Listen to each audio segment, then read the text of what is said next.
What's up, guys? I'm Rissim from RosmerTech.com, and this is another tutorial in Swift programming. Now in this class I'm going to show you guys how to use functions. So let's get started. Now, what are functions? Well, functions are self-contained chunks of code that perform a specific task. Think of a function as a miniature program with a specific task that you create, and every time you call this function, it performs that specific task, and they're pretty cool. In this video, I'll show you how to define and call functions. So let's get started. We define a function by typing in the function keyword first. So we type in func. Func is the keyword for a function. And that's how we start off by defining a function. Now we hit space. Now we got to give our function a name. I'm going to call my function red. And after we name our function, right next to the function name, we add this open and close parentheses, right? Then we hit space, then we add this open and close curly brace. So make sure you put your cursor in between the open and close curly brace and hit enter a few times. Now this is the structure of a function here. Now anything in between this open and close curly brace is going to be statements, and these statements are going to be executed every time the function is called. So every time the function is called, whatever statements are in between this open and close curly brace will be executed. And we can give it a input parameter, and it could give us a return value. And I'll show you how that works. Now, if we want to add an input parameter to a function, we add it in between this open and close parentheses here, right next to the function name. Input parameters are like variables we create within a function, and whenever we call this function, we give it a input, whatever, we could be a string, it could be integer, depending on what type of input parameter we create. And we input this parameter, or we input this value when we're calling the function, and I'll show you how that works. The way we create an input parameter is by giving it a variable name first. I'll call my input parameter blue. Then we got to add colon right next to the variable name, then hit space. Now we got to tell it what type of data it's going to use, and it's going to use a string, so we're going to type in capital S, lowercase string. Now we created an input parameter. We call this input parameter blue. It's basically the variable name. It's going to store our input whenever we're giving it to the function, and it's going to have a data type of a string. So now we're going to do one more thing. After this closing parentheses here, we hit space. We add a hyphen, then this greater than symbol. This is telling the function what type of return value we want. And I'm going to hit space, and I want to tell it we want a return value of a string. So we type in capital S string, right? Because we want a return value of a string. So again, this is the structure of a function here. We started off by using the keyword func, right? This is how we define a function. We type in func, hit space. We got to give our function a name. I call my function red. Right next to the function name, we add the open and close parentheses. And in between the open and close parentheses are the input parameters. If we want any input parameters, if we're going to input any value and send it to the function, these input parameters will be created here. We create input parameters by declaring a name first. We give it a name. I call mine's blue. Then adding a colon next to the name, hit space. Then we want to tell it what type of data our input parameter is going to store. And it's going to store a string data.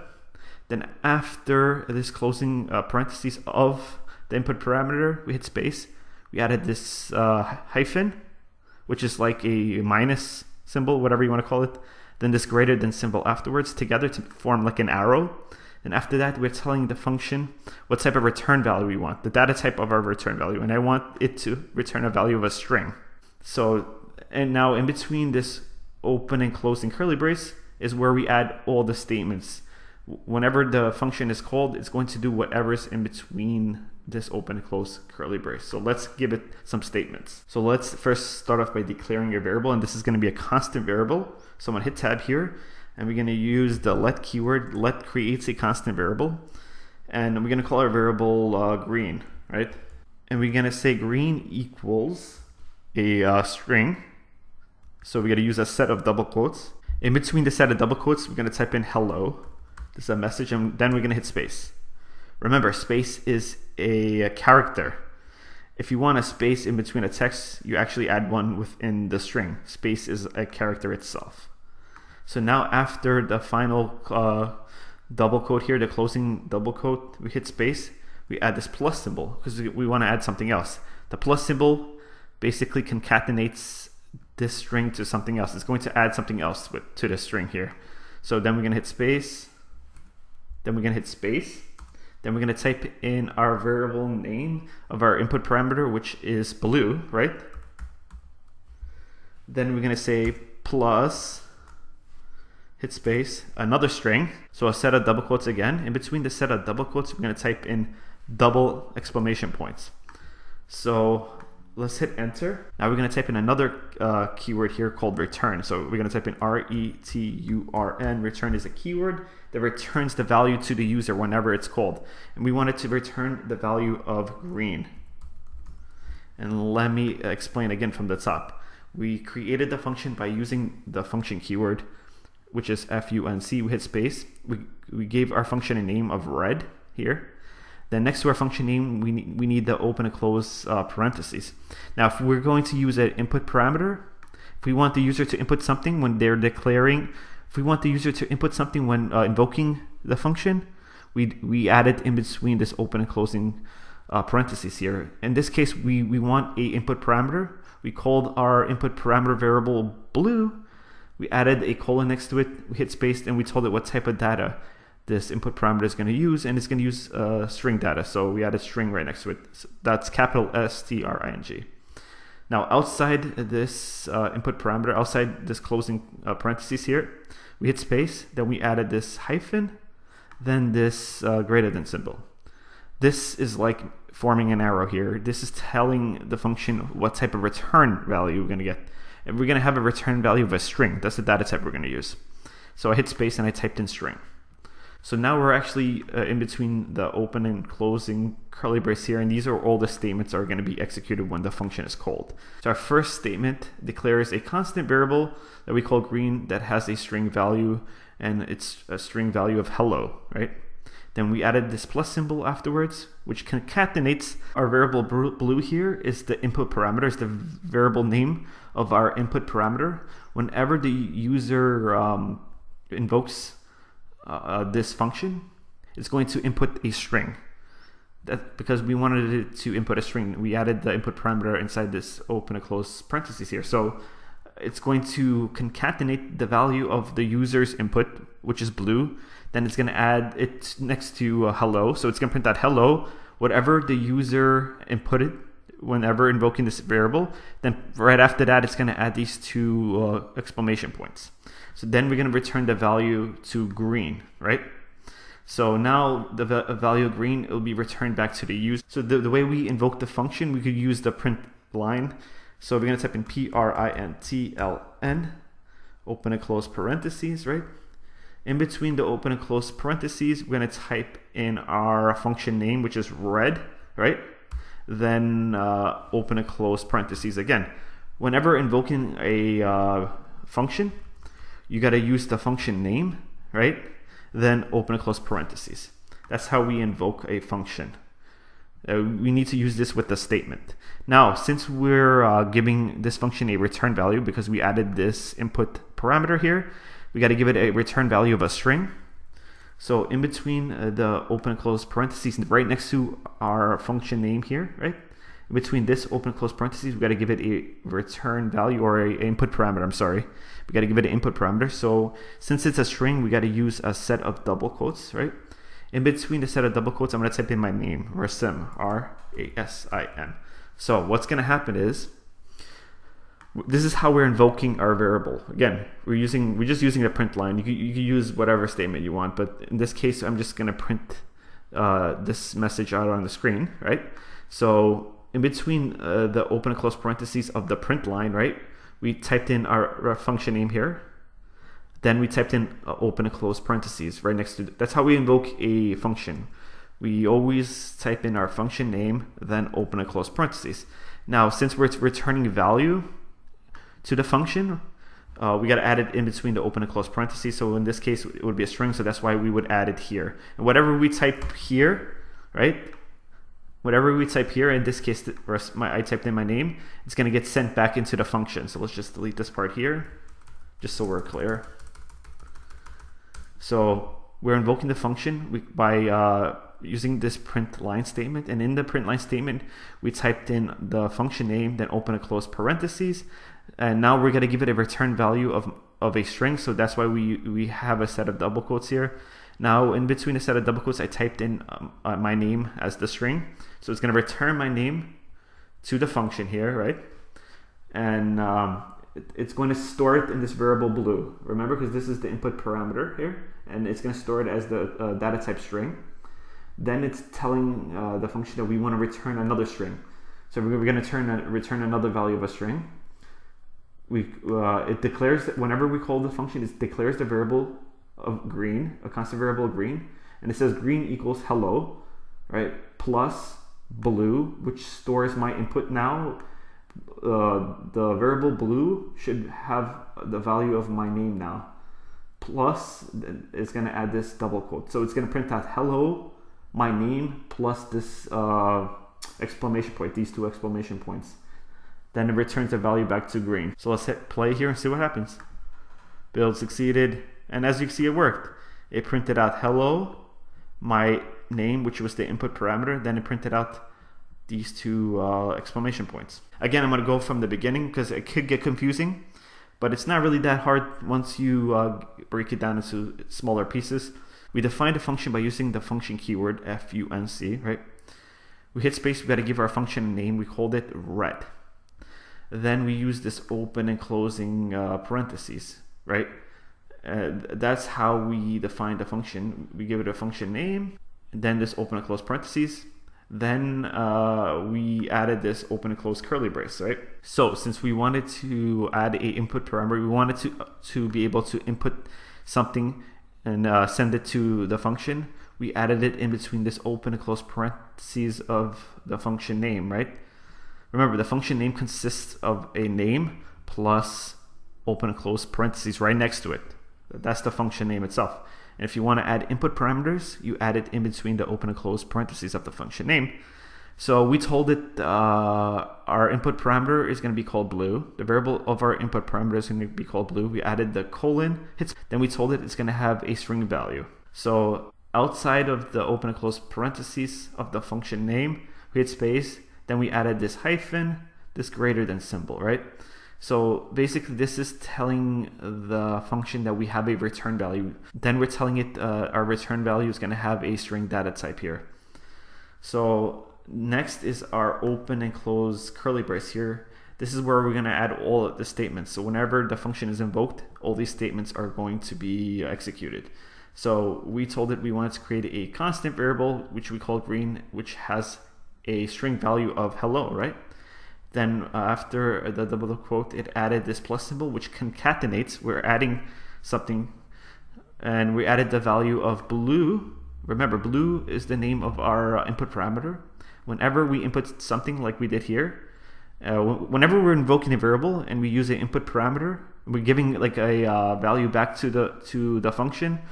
We need to add it again to this open and close parentheses here. And basically this variable is going to hold the value of the string next to it, the value of our input parameter, whatever we inputted, then plus the double exclamation point. So that's why it printed out hello resim, then double exclamation points here. Then we gave it a return value of green here. We returned the value of green. Basically green stored all that. So then it returned the value of green, and it printed out hello resim, then the double exclamation points here. Now let's say you guys wanted to add multiple parameters. You want to add multiple input parameters, right? You can do that, and I'll show you how to do that. So let's first delete the string, because now we're going to use int. So we're going to type in int, right? So now our function is called red, and in between the open and close parentheses of the function name, we have a return parameter, or input parameter, I'm sorry. And again, our input parameter is called blue, and it's going to return the value of a string, a data type of a string. Now to add another one, we just add a comma, then hit space. Then we got to give it our other one a new name. So I'll call this other one brown, right? Again, we got to add a colon. Then it's also going to be a int. So I'm going to type in int. So now we have multiple input parameters. Our first one is called blue, and it's going to have an input data type of int. Then we added comma because we wanted to add another one. And our second one is called brown. We added the colon, hit space. Then we told it we wanted to have an input parameter data type of int. So now we're going to return 2 values when we're invoking the function instead of 1. So again, we want to return value of a int. So we're going to replace string with int. So now we're going to change the statement. Let's just delete this here. And we could do something with this return value. We could say return space blue, and we could use some arithmetic operators like plus or minus. We say blue takeaway brown. We are OWN.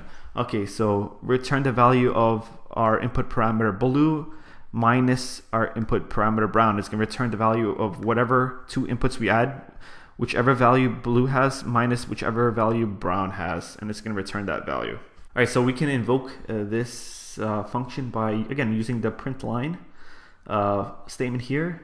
Let's just delete it and do it over. So we're going to type in println, open and close parentheses, right? This is our print line statement, which prints stuff on the screen.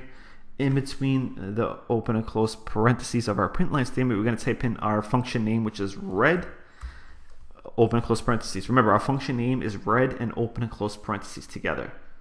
So now in between this open and close parentheses, we're going to give it multiple input parameters. So now we're going to give it 2, and they're going to be integers. So we're going to say 5, 6. We can say 5, 6, and it's going to return the value of 5, 6. So if this works, remember the first one goes to our first one here, which is blue. So 5 should go to blue, and 6 should go to brown. That's the way it works. So once I hit play, it should be 5 minus 6, or let's make it 5 plus 6. Let's just change this to a plus. So it should be 11, right? So when we hit play, it should print out 11. Let's hit play. Build succeeded, and as you see down here, it printed out 11. Because again, from the top, we added 2 input parameters. They're integer data types. Our first one we call blue, and our second one we call brown, and we return the value of a integer. So whenever we're invoking it, it's going to return the value of an integer. So in our return statement, the return basically returns a value back to the user. So return is a keyword. We hit space. We said return blue plus brown. So again, blue is our first input parameter, brown is our second. And input parameters are what the user inputs whenever invoking the function. We invoked the function down here when we typed in red, open and close parentheses inside this print line statement, right? That's invoking this function. And we gave it 2 input parameters of 5, 6, right? So the first one goes to our first input parameter, blue. So 5 would go to blue and 6 would go to brown. So basically it should print out 11, and that's why it printed out 11. So let's say you wanted to create a function with no input parameters. It just does something. And let's just delete this from the beginning and let's start from the top. All right, we start off this function by typing again the function keyword, which is func, hit space. We got to give her a function a name. I'm going to call my function red. Then we got to add a open and close parentheses after every function name. In this case, we have no input parameters because I wanted to show you an example with no input parameters. So we're not going to add nothing in between this open and close parentheses here. We're going to add this open and closing curly brace. In between this open and closing curly brace, we're going to hit enter a few times. Now, after this closing parentheses, we got to give it a return value. We got to tell it what data type to return, right? So I'm going to hit space. Again, we got to use this hyphen, then greater than symbol. Then hit space. We want it to return the value of a string. So we're going to type in capital STRING. The S is only capital, by the way. So again, we define this function by using the function keyword func. We hit space. We gave our function a name. We called red. Then we used the open and close parentheses. We don't have any return value. That's why this open and close parentheses are empty. We hit space. We use this hyphen, then greater than symbol. This symbol is like an arrow. It tells the function that we're going to return the value of a whatever data type. I chose string. You could choose int, whatever data type you wanted to return. Hit space. Open and closing curly brace, put your cursor in between the open close curly brace and hit enter. Now this is the structure of a function here. Now this function is not going to have any input parameters, so it's just going to do something. So now we got to give it a statement. We're going to give it a return statement or return keyword. We're going to type in return. We want it to return a string. So we added this double quote here, a set of double quotes actually. So put your cursor in between this set of double quotes, and we're going to type in a message. We're going to type in hello, Hello. So whenever we invoke this function, all it does is just prints hello. So again, to invoke a function, you just type in the function name, then open and close parentheses. That's how you invoke the function, right? And we can use this to do a lot of things. But since we want to print out the value of this function, or we want it to print out the return value of the function, we need to start off by typing in the print line statement. So type in printLN, open and close parentheses. Now in between this open and close parentheses, right, we got to type in our function name because we want to print out the return value of our function. Then we got to add again another open and close parentheses, because whenever invoking a function, you have to use the function name and open and close parentheses. Now, in between this open and close parentheses of the function name, as you can see, we're not going to give it any input value. I'm not going to give it any input value at all. So it's just invoking. It's going to give me value back. And it's only going to give me a string value of hello, and it should only print that hello on the screen. So let's hit play. Belt succeeded. And it printed out hello. And that's pretty much it. Now, if you guys like this video, please give me a like. If you want more videos like this, please subscribe to my channel. I'm Rasim from RosmerTech.com, and thanks for watching.